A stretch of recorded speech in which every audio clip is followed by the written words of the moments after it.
Machakos is semi-arid, Exactly. one of those semi-arid counties within the country. Water is not that much available. We have compensated that by incorporating one of the best aquaculture production system in the world. RAS system, RAS, recirculating aquaculture system. They are game changers for areas where water is not that available. The female collects all the eggs and put them in her mouth. Oh, so that's the point where they put them in the mouth for incubation. And that's why tilapia are known as mouth brooders. Wow. The ability of them brooding or incubating the eggs in the mouth. Wow. Yes, we remove the eggs and we incubate the eggs on their behalf. Managing a farm like this could be arduous or challenging. Like, so how if someone is thinking of having a farm like this, so share with us, like, how is your routine? How does your routine look like? Our daily routine is, you know, for any working environment, if you have the basic operation on your fingertip, it's easier for you to plan for your day and have a successful day. So there are those things that, according to good aquaculture practices, there are those things that you must make sure they are done for you to have, we call it a proper growth rate, which is of course determined by the time. So we consider this day is like a production day. So if we lose a production day, we lose a production which can be quantified in terms of kilograms of fish produced per day. So like now we know we can be able to produce over 100 kilograms of fish per day. In terms of increase in weight, our fish, one fish should add at least 3 to 4 grams of weight per day. Wow. So if we don't have a very well planned routine, we'll miss this production, and this sums up to a certain amount per day. So if you have 100,000 hypothetically, and each fish should add 4 grams per day. So 100,000 times 4 grams, we are talking of 400 kilos of fish that you need to produce per day. Increase. So 400 kilos and you're selling your fish at 500. So 400 times 500, you can see the amount of money you lose per day if you don't have a well-planned routine. So we start it in the morning at 8. We have our morning meeting. At 8, all the fish workers, we start it off. This meeting is basically to plan for the day. How many workers? We are around 14 of us. Wow. 14 of us. So we meet in the morning, we plan for the day. These are the activities, this is the time frame, these are the deliverables, and at the end of it, now we'll come and check, did we achieve each activity? So we have activities like fish harvesting. We have clients, we must meet their daily order. So we do daily harvesting. Fish are taken to Nairobi. 60% of our fish is taken to Nairobi. How is there today in Nairobi market? Incredible. Come to that. So we take our fish to Nairobi. We have Machakos, also is another market for us. So we have those daily harvests. We also need to clean filters within the systems. We also need to do something that we call flushing. Flushing is where you remove 10% of the water and bring in clean water just to nourish the system. We have to do the flushing. We have to collect eggs from our parent stock. We have to feed the fish in each segment of the nini. We have to feed them. Yes, we have to move the fish from one area to the other. Where you are moving fish from maybe the hatchery to the nursery. The nursery is a flow of fish. How many times do you feed them? Depending with the section. In the hatchery, we feed them 16 times in a day. Wow. So they start feeding from 8 a.m. to 5 p.m. Wow. And when the hour clocks, they are fed. That's 8 times. Then they rest for 4 hours. They start again feeding from 10 p.m. to 5 a.m. in the morning, another 8 times. So in total, 16 times in a 24 hours cycle. For the grow-out section, we feed them 8 times. So they are fed after every 2 hours. So again, from 10 a.m., they feed 10 a.m., noon, 2 p.m., 4 p.m. They rest for 4 hours. Again, they will start at 10 p.m., midnight, 2 a.m., and then again at around 4 to 5 a.m. in the morning. They do their last feeding. So depending on the section, they have their own regular feeding time. Wow, that's amazing. The most important thing in business, especially agribusiness, is markets. Like how you sell your product, especially like having fish and how perishable fish is once you fished it. Okay, so walk us through the markets. How have you been able to conquer these markets? How have you been able to like supply this fish? And I was there this morning in Nairobi town. Like you're supplying fish, a whole van of fish, you're supplying them to like a whole Chinatown. Do you know there's a Chinatown in Nairobi? And the Chinese being like very picky, like you're the people supplying the Chinese with fish. Not only Chinese, like all these like neighborhood, the town. I worked with your workers here and they're like supplying fish. And something really amazing that I saw was when you're supplying live fish, like you're carrying fish from the farm live, then they're being put in like the Chinese kind of tanks, and where like clients come, you order your fish, it's like fished, very fresh, fried, given to you. So walk us through the market. How have you been able to survive this? Yes. So the biggest advantage of fish is the market and the demand for the fish. In Africa, the main source of fish, what used to be the main source of fish in Africa was the natural system, our lakes and our rivers. But what is happening now, the stocks, because of population increase, has really gone down. So the natural system can no longer meet the demand or sustain that demand. So what needs to come in to fill this gap is aquaculture, production of fish. To put it into context, FAO findings, Food Agriculture Organization under UN finding, is the current per capita consumption of fish in the world should be around 20 kilos per year. So each person in the world is supposed to eat around 20 kilos a year. 20 kilos per year. When you come and calculate the per capita consumption in Kenya, is barely around 4 kilos per year on average. And a lot of people, you'll ask them, have you eaten the 4 kilos of fish per year? They will tell you no. Why? The fish is not available and accessibility of this fish is not there. So the demand is massive. Massive. If we calculate with let's take the move from the 20 kilos per year, the world average, and say as a country we target 10 kilos per year. Everyone should eat 10 kilos of fish per year. If you multiply that with the population, the current population we have of around 55 million Kenyans, you'll find out that we have and compared to our production, aquaculture production, and what can be gotten from the lake, our aquaculture production is around 25,000 metric tons of fish. From the lake we can get around 150. So we are talking of around 200,000 metric tons of fish. And the demand of fish is over 700,000 metric tons of fish. So we have a deficit of around 500,000 metric tons of fish. 500,000 metric tons of fish.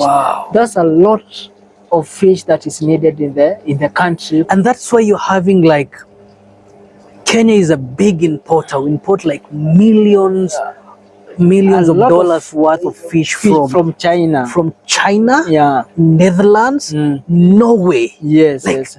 Wow. It's because other people that are able to produce a lot of fish, because China, of course, is the largest producers of fish in the world. Yeah, yeah. So they're able to meet their local demand, and also they can supply this fish. And Kenya is one of that lucrative market for them. Yeah. So they're able to bring the fish into the market to try and meet this demand. Yeah. But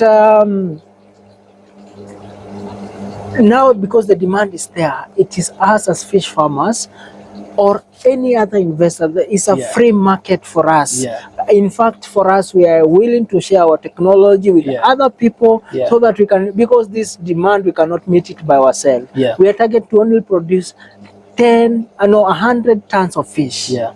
100 tons vis-a-vis 500,000 metric tons of fish is a small drop of water in the ocean. It's a very small drop of water in the ocean. So it's a big opportunity for investors to come and meet this demand. And also you can also get a premium price for your product because the demand is there. Understanding supply and demand curves. Yes. So us as Kamudanga, our biggest market is Nairobi. We're able to sell around 60 to 70% of our fish, and we sell it live. Wow. Why? Because live fish is very perishable. Yeah. The more fresh you get it, the more quality it is. Yeah. Compare this to fish from China. It has taken months to get to the market. Yeah. It's already frozen. So the quality of this fish is way much low compared to a live fish. So we're able to provide, we have our own outlets. We have an outlet in Gong Road, Everything Fish, a product by Kamudanga Fish Farm. It's on Gong Road, next opposite Telcom, just along Malsabit Plaza there. So we have huge water tank where we hold live fish, and people just come and point, I want this one, and this one, and it's taken out, prepared, gutted, remove the scale, and then you carry it home. And then you'll come, if you need another one, kesho you come. You don't have to store frozen fish in your freezers. You just come and buy it live.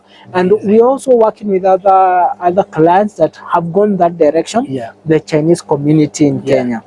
The Chinatown area, all those people have preferred our fish, one, because of the quality, and because you can be able to provide it live to them. Because they also understand, if you are a Chinese person, you give them frozen fish and live fish, they understand. They are more fish eating community compared to the they know the quality of the live fish. So they would prefer the live one, irrespective or regardless of the price. They know this is the quality, and that's why they're even willing to pay a premium price for this quality live fish. Yes, and there's a reason why you see the Chinese are the leading suppliers of fish in Kenya. They are avoiding their fish. They are avoiding their fish. Yes, because they know the quality. The quality of the fish. Wow. That's amazing. It says that with greater things come greater responsibility. Okay, so I'd like to think that having Kamudanga being so big and you guys having walked that journey, I mean, you must also have your own fair share of challenges that you've experienced. So for anyone that is watching this video and is thinking of fish farming, so what would you tell them to, or what should you share for them to be on the lookout or to expect some of the predominant challenges that you've experienced here in Kamudanga?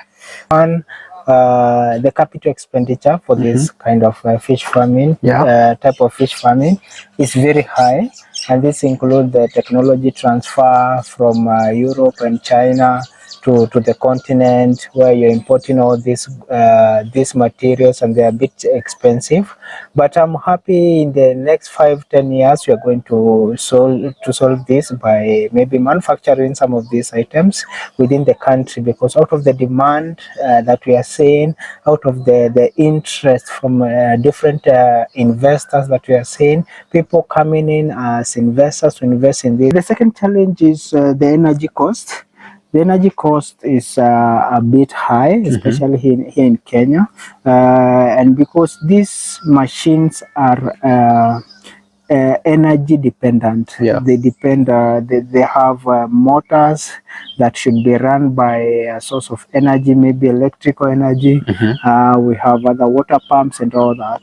And this is what we are also encouraging the new investors. If you are coming on board, come in with green energy solutions. Think of solar, because if you include solar in your production, you'll have a better advantage, because your energy cost will go very low, very low. Yeah, because it's one of the biggest costs of production. So your production cost will go very low, and that will just mean more margin for your product. When I was here the first time, we're like, there were the electric cables there, like touched each other, blew like crazy. And then power went off. Okay. And there was one of your assistants here was like, wow, power has gone off. You know, in 5 minutes we could lose 1.6 million here. So you had to go rush, I don't know, to the generator to regulate what when it came up. Yes, it's part of the operation, because the entire farm is driven by energy, and this energy comes from the grid. So because you're stocking a lot of fish in a very small area, if we lose power and you don't have a backup, and this we have learned through experience, in 10 minutes we lose every fish in the farm, every fish. So we have brought in measures to mitigate this. So we must have an standby generator that kicks in 15 seconds. So when power goes, everyone stands still and waits for the generator to kick in. If it doesn't kick in, and it has happened before, we have reaction time, and we know, everyone knows what they're supposed to do for us to make sure that within the 10 minutes everything is back on. We have another backup, which is the oxygen cylinders, the pure oxygen cylinders that we have connected into every system, right from the hatchery all the way to the purging tank. So if anything happens, the power is not there, generator is not working, we have around 7 hours to 10 hours of the oxygen cylinders, and this one we open them manually. They give us the 7 to 10 hours, and during this time there are other people are in charge to make sure. They call the Kenya Power people, which have really, we really appreciate their effort. Whenever we call them, they come through for us. We also have mechanics standby to come and see what's wrong with the generator. So within the 7-10 hours, we have sorted that out, and we are back on our main source of energy. And we also work close hand in hand with also the oxygen suppliers. We can call them anytime, even during the night, and they will supply us the oxygen. They understand the intensity, and this is the kind of partnership that we have built with these people along the chain. Yes, so this makes sure that we are able to save our fish, whether it happens at night or during the daytime. The other challenge, of course, is the feed cost. The feed cost also is because feed cost stands for around 70% of our cost of production, 60 to 70% depending. Yes, so for quite some time we have been importing feeds from Egypt. Availability of affordable and quality feeds. That's the challenge. It's hard for you to get a balance between affordability and the quality of the feed. And now you've mentioned that you are importing feeds, okay? And even if these companies like come to Kenya, now the amount of fish you guys have here is many, okay?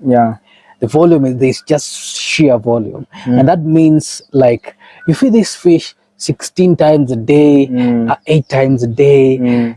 That means there's some serious amount of feed you guys are using, and you're spending a lot of money on feed.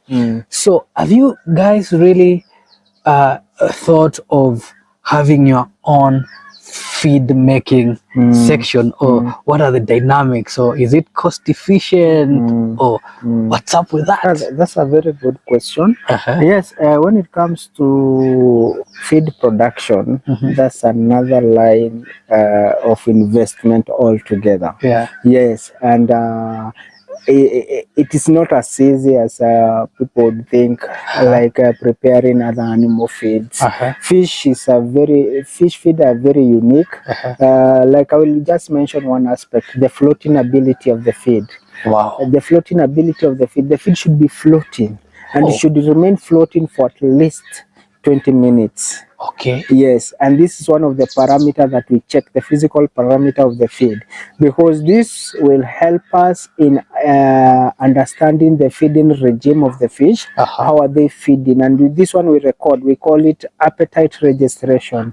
Yeah, so if we feed a certain amount and we get the amount has been eaten up within the first 5 minutes, that tells us that this particular tank has a high appetite compared to a tank that will take around 15 minutes for it to finish the same amount of feed.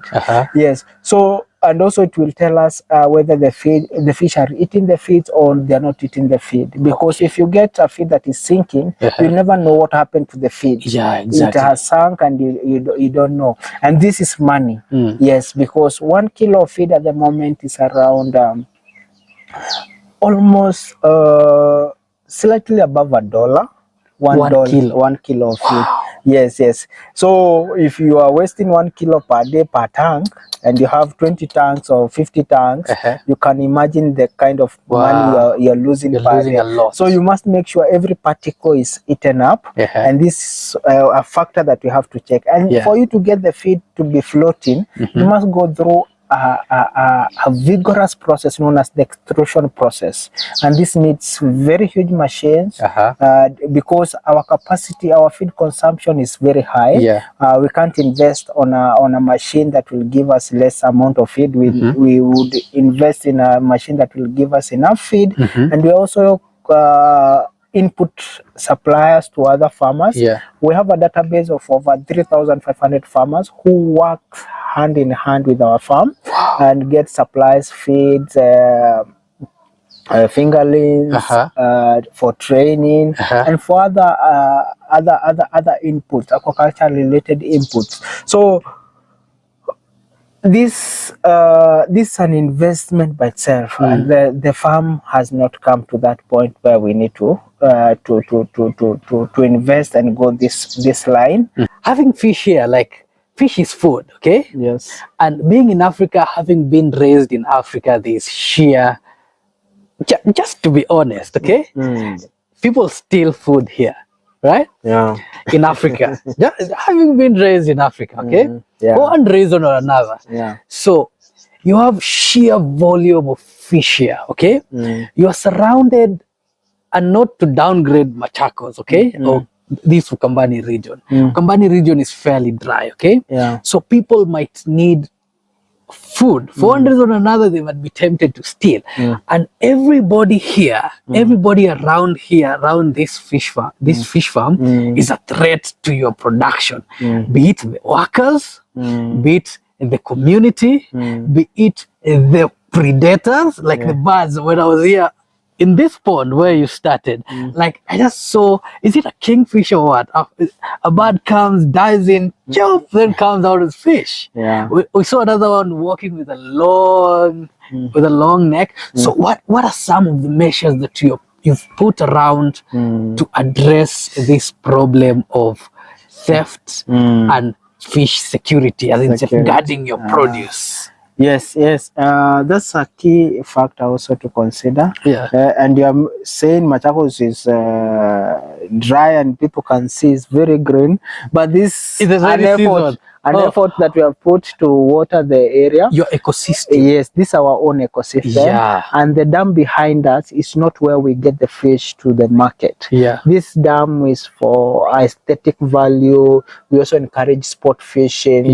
Security issues of the product that we produce is also another issue that any farmer must address, because we say in fish farming, especially in generally all over, the biggest predator of fish is man.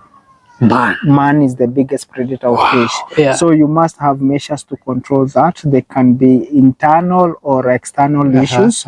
So we have put measures in place. We have, if you see around, we have cameras, CCTV cameras. We also have a walling around the fish farm itself. A walling. We also have people mandated with the issues of security.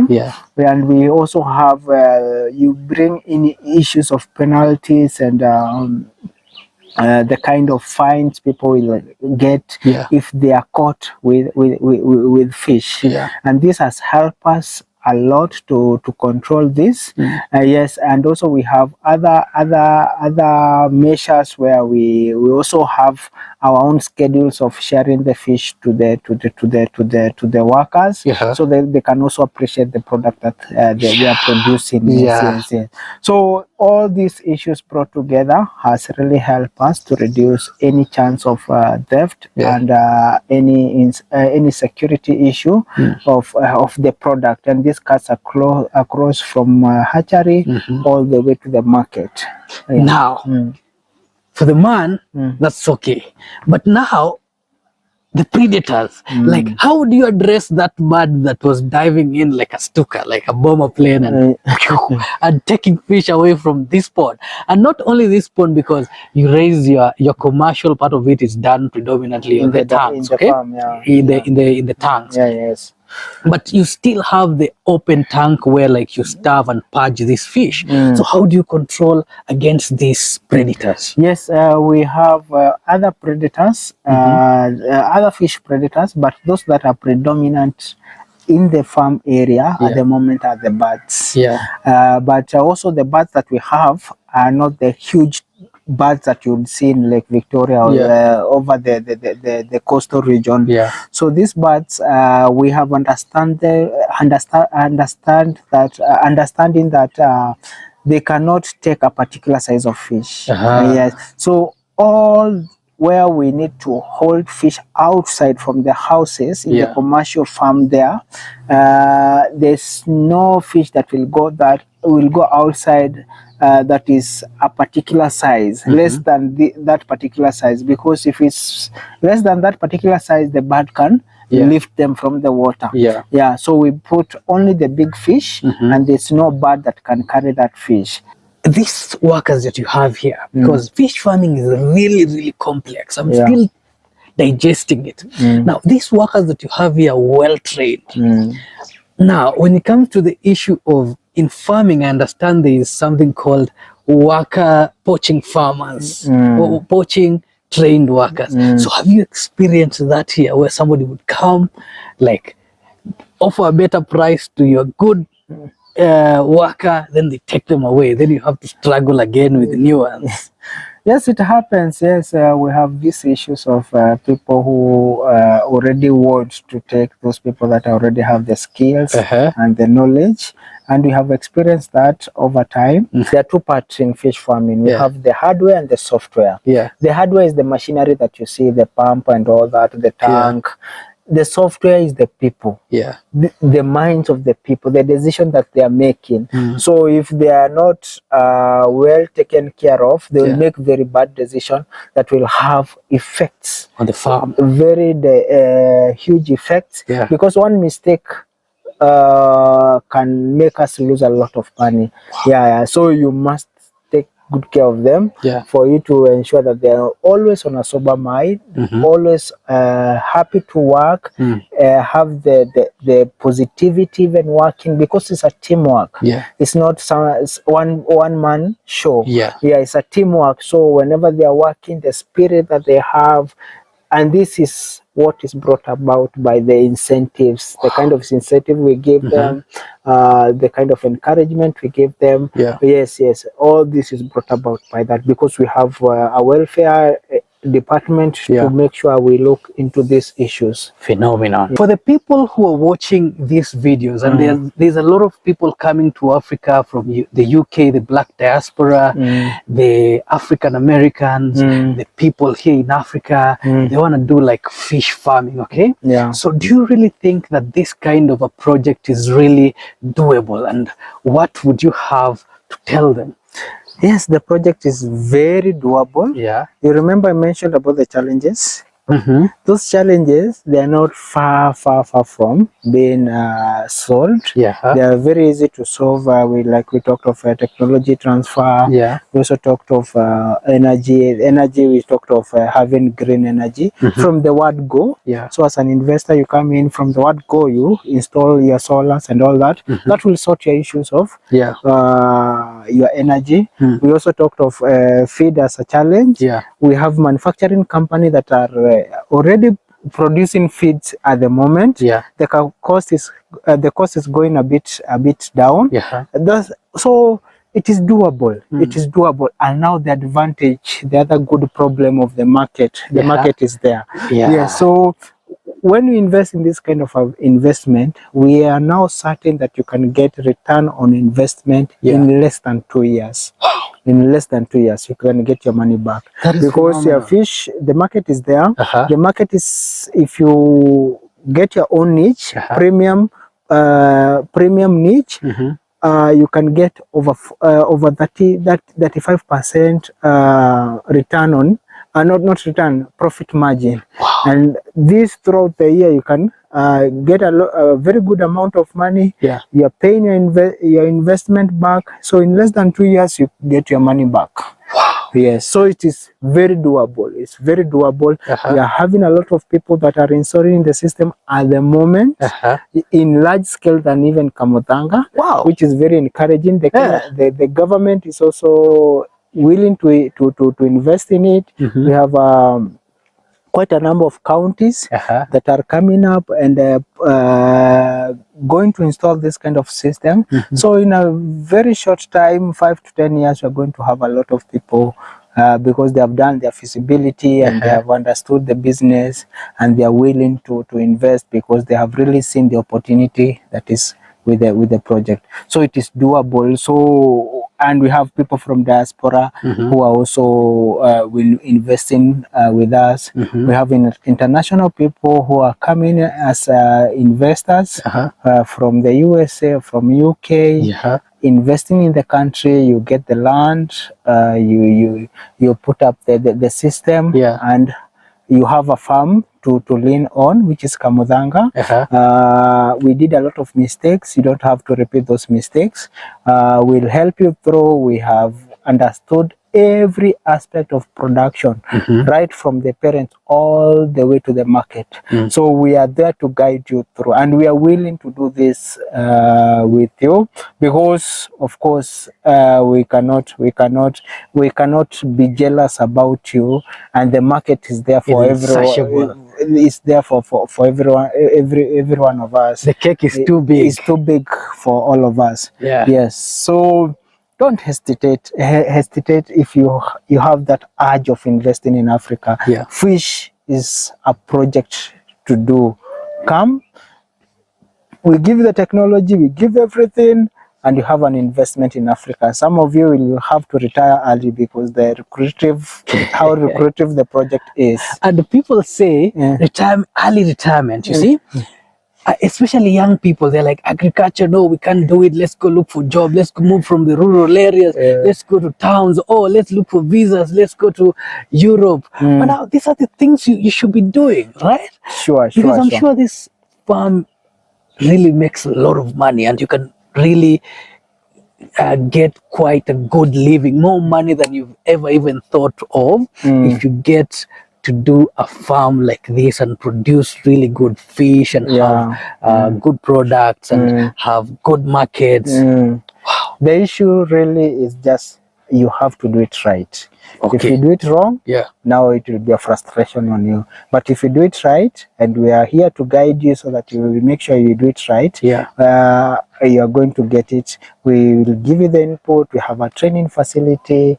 We have a website to load you, not website, software to put you in, the Fish Hub software.